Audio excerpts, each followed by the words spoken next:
All right, so we woke up early this morning, went to church, and we got a bunch more tomatoes yesterday that we need to get canned up today. Since Brianna's not gonna be here, I recruited the help of my oldest son, Lyric. We're gonna be working on that today. October has officially started and we're making the most of the final warm days of the season by preserving as much food as possible. We've already canned a lot of tomato products this fall, but because we use them so frequently, we're trying to stock up our pantry every chance we get.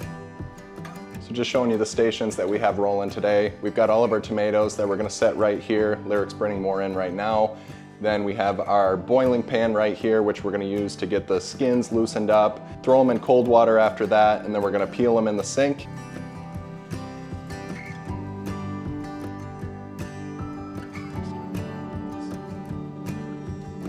So the tomatoes kind of completely slowed down in our garden. We had some cold weather for a while. We actually have 80s in the forecast the last couple days here, so we might still get some ripe ones out of it. Yesterday we managed to stop up to an Amish friend's house, and they had a bunch of tomatoes out in the garden that were pretty much just starting to rot on the vine. They'd already gotten all their canning done for the year. So we got to go through and take our pick of what we wanted. So we're dealing with, some of them have some rotten spots on them, but it's not a huge deal. You just cut them off, and that's gonna end up with a lot more filled jars in our pantry. Never hurts to get creative like that. I feel like we've been at this forever, and this is all I have to show for it so far. I still have to boil all of those over there.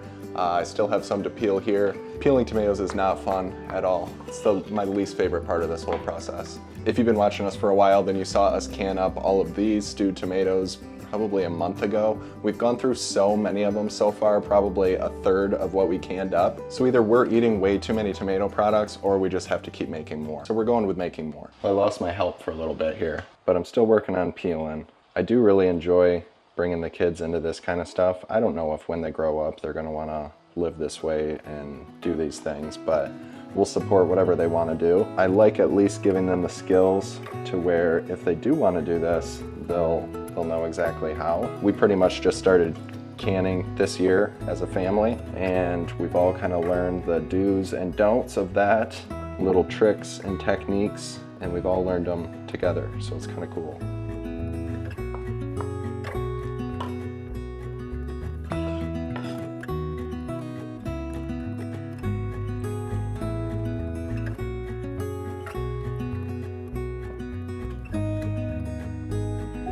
So the overall quantity of tomatoes when we had them all laid out on the table looked about the same as what we had last time, but I think just because a lot of them were way bigger than the tomatoes we had last time, we have about twice as much, and I'm definitely not gonna have enough jars. We're gonna need likely twice as many jars as we have now, so we're definitely gonna have to run to the store today. What do you need? You need me to hook it up? All right, incredible haul, Hulk smash. All right, you're all set.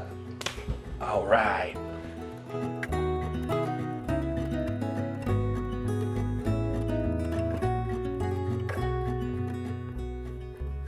Right, so I'm just getting ready to pack this stuff in jars here. I'm only gonna do, because I can only fit 7 quarts in this size pan at a time, so I'm only gonna do 7 at a time, then just keep heating the rest of the jars up. So we've got hot tomatoes. We've had these jars in the oven at about 250 for 30 minutes or so. So the jars are hot, tomatoes are hot, and we're gonna get ready to throw them into hot water.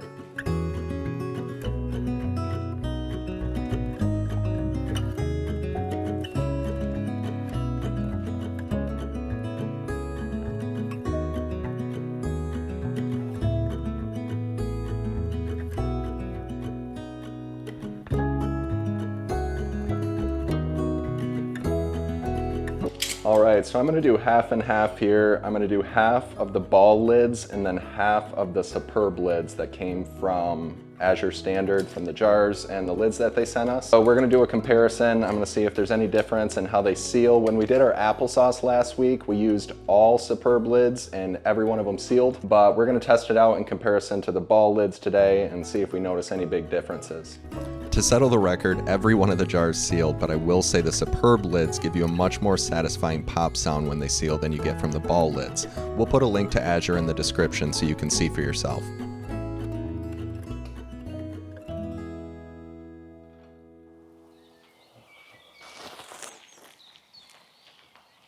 Good morning, everybody. It is one of the first super cold mornings that we've had. I'm headed out right now to check on the chickens. but we woke up, had breakfast, started a fire in the wood stove, and it is freezing outside.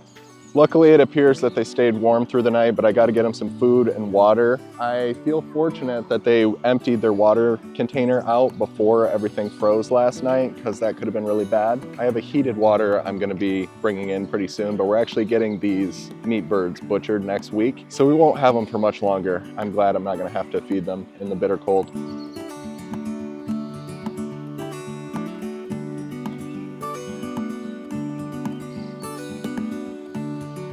So I had actually planned on doing another round of meat birds this year because we wanted to have 100 total. And we started with 50. We lost a bunch of them to raccoons. It's way too cold to do another round, I think. I could try it, but we're getting too close to freezing nights and snow here, probably. So I don't think I'm gonna fit in another round. It's not ideal to be raising baby chicks when it's this cold out. We spent a lot of time talking about rhythms and the rhythm of the seasons.